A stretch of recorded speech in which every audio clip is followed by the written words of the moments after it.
యేసుక్రీస్తు శుభనామములో మా ప్రేమపూర్వకమైన శుభాలు వందనాలు తెలియజేస్తూ ఉన్నామండి. ప్రియులారా, సమయమనగా అసమయమనగా సువార్త ప్రకటించుమని ప్రభు చెప్పినారు. ఈ రాత్రి వేళ ఎవరైనా నశించిపోతున్నారేమో, నరకానికి వెళ్ళిపోతున్నారేమోనని దైవ సేవకులు ఇర్మియా గారు ఈ సువార్త పనిని జరిగిస్తూ వస్తున్నారండి. ప్రియులారా, ప్రభు దినమైన ఆదివారం మందు స్థానిక సంఘములో రొట్టె విరిచి ఆయనను ఆరాధించి ఆయన రక్షణ శుభవార్తను మీకు మేము ప్రచురిస్తూ ఉన్నామండి. మన దేవుడు గొప్పవాడు, ఆయన విమోచకుడై ఉన్నాడు, భూమి ఆకాశాలకు సృష్టికర్త అయి ఉన్నాడు. ఆయన భూమి మీద తన మనసును పెట్టలేదు, సూర్యుని మీద తన మనసును పెట్టలేదు. భూమి పైన పురుగు వంటి మానవులమైన మన మీద తన దృష్టిని పెట్టినాడు. అందుకనే యోహాను సువార్త 3:16లో దేవుడు లోకమును ఎంతో ప్రేమించెను కాగా తన అద్వితీయ కుమారుని యందు విశ్వాసముంచునవాడు నశింపక నిత్య జీవము పొందునట్లు ఆయనని అనుగ్రహించెనని దేవుడు పలికినాడండి. దేవుడు ఈ లోకాన్ని ప్రేమించుటకు కారణం ఏదైనా ఉన్నదా అని అడిగితే కారణం ఏమీ లేదండి. చాలా మంది మంచివారిని ప్రేమిస్తారు, చాలా మంది డబ్బున్న వారినే ప్రేమిస్తారు. కానీ దేవుడు శత్రువులమై ఉండగా తన ప్రేమను పరిచినాడండి. పాపులమై ఉండగా తన ప్రేమను వెల్లడిపరిచినాడండి. దూరస్థులమై ఉండుండగా తన ప్రేమను వెల్లడిపరిచినాడండి.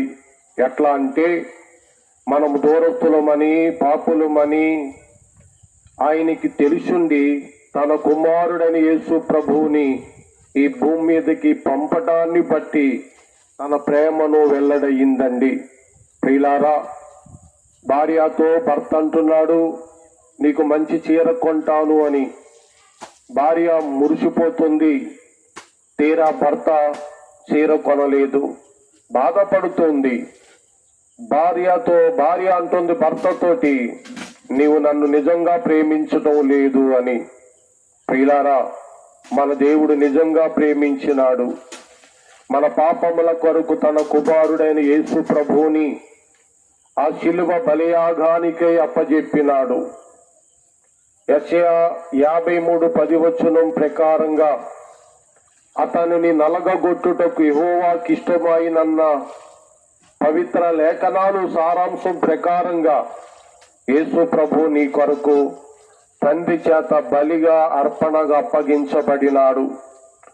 తండ్రి చేత అప్పగించబడినాడు కాబట్టి సామాన్యుడైన రోమన్ గవర్నమెంట్ ఆయన్ని శిలువ వేయటానికి సాహసం చేయగలిగింది. ఆయన శిలువ వేసినారు, 3వ దినమున మృతుల్లోండి లేచినారు. రోమన్ గవర్నమెంట్ వారు ఎవరికి ఏ సమాధికి కాపలా లేరు గాని యేసు ప్రభు సమాధికి కాపలా ఉన్నారండి. సైనికులు భయపడ్డారండి. దేవుని దూతను చూడగా వారు వణుకు పుట్టిందండి. ప్రియ సహోదరుడా, దేవుని ప్రేమ నీ ఎడల వెల్లడైపోయినది. 2000 సంవత్సరాల క్రితమే ఆయన నీ కొరకు కార్యమంతా చేసి, ఇప్పుడు ప్రయాసపడి పాప భారం మోసుకున్న సమస్త జనులారా, నా యొద్దకు రండి, నేను మీకు విశ్రాంతినిస్తానని చెప్తూ వస్తున్నారండి. సహోదరుడా, సహోదరి, ఎంతకాలం ఇంకా పాపములో ఉంటావు? ఎంతకాలము ఇంకా దోషము చేత కొట్టబడతావు? ఈ రోజు ఈ రాత్రైనా ఆ ప్రభువుకి నీ హృదయాన్ని ఇవ్వా. ఈ రాత్రైనా నీవు ఆయనను నమ్ముకోవా. ఇప్పుడే అనుకూలమైన సమయమయ్యా. నీ కొరకు ఎందరో కన్నీళ్లు కార్చి ప్రార్థన చేస్తున్నారు. సహోదరుడా, నీవు నరకానికి వెళ్ళుట ఇష్టం లేదయ్యా. ప్రభునందు లేకపోతే నరకం ఇప్పుడే ఉండదయ్యా.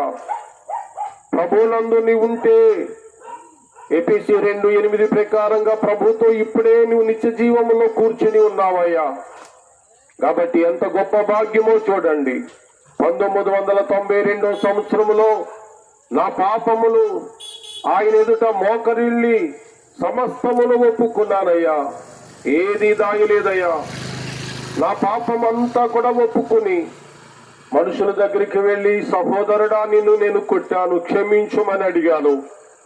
సహోదరి దగ్గరికి వెళ్ళి, నేను నీ ఎడల అపవిత్రముగా ప్రవర్తించాను, నేనిక నీ కన్నయ్యని, నువ్వు నాకు చెల్లాయివే తప్ప మరొక సంబంధము మనకు లేదని పాపం ఒప్పుకున్నాను. మనుషుల దగ్గర, దేవుని దగ్గర నా పాపములు కడిగేసుకున్నప్పుడు 1992లోనే నా హృదయము పాపగత్తిక లేదయ్యా. ఈ రాత్రి నువ్వు నమ్ముకుంటే నీ పాపము నుండి విడుదల అయినా కలగ చేస్తాడు. ఎలా నమ్ముకోవాలి? నువ్వు ఉన్న చోటనే మోకరిల్లు. దేవా, పాపినినైనా నన్ను కరుణించునైనా అని అడుగు. నిన్నిప్పుడే క్షమిస్తాడు. ఎంత ఘోర పాపినైనా తన హక్కుని చేర్చుకుంటున్నాడు గాని తన యొద్దకు వచ్చు వానిని రావద్దని త్రోచివేయటం లేదు. కాబట్టి ఇప్పుడే ఆ కరుణామయుని దగ్గర, ఆ ప్రేమామయుని దగ్గర నీ హృదయాన్ని కుమ్మరించుకుంటావా? పాపిని ప్రభువా నన్ను క్షమించమని అడుగుతావా? అట్లయితే రక్షణ పొందుకుంటావు. సంతోషం, సమాధానం నీ జీవితంలో ఇప్పుడే ఏలబడుతుంది. మరణము లేదిక, శాపము లేదిక, మరణ దాస్య పాపముల నుండి నీవు ఇప్పుడే విడిపించబడినావు.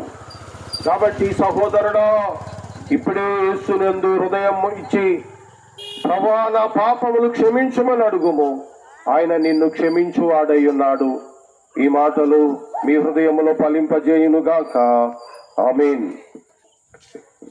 ప్రేమ కలిగిన మా తండ్రి, మమ్మల్ని మిక్కిలిగా ప్రేమించిన మా యేసుక్రీస్తు ప్రభువా, ఈ పరిశుద్ధమైన దినములో, ప్రభు దినములో నీ దీనదాసుల ద్వారా వచ్చినటువంటి అమూల్యమైన స్వార్థ కొరికే వందరస్తుల మీద సాగిలపడుతూ వస్తున్నాం.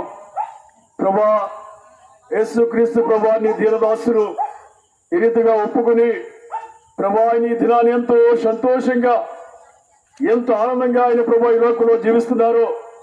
ఆత్మీయంగా ఎంత ధనవంతుడో తెలియజేసిన దాని కొరకు వందనాలు.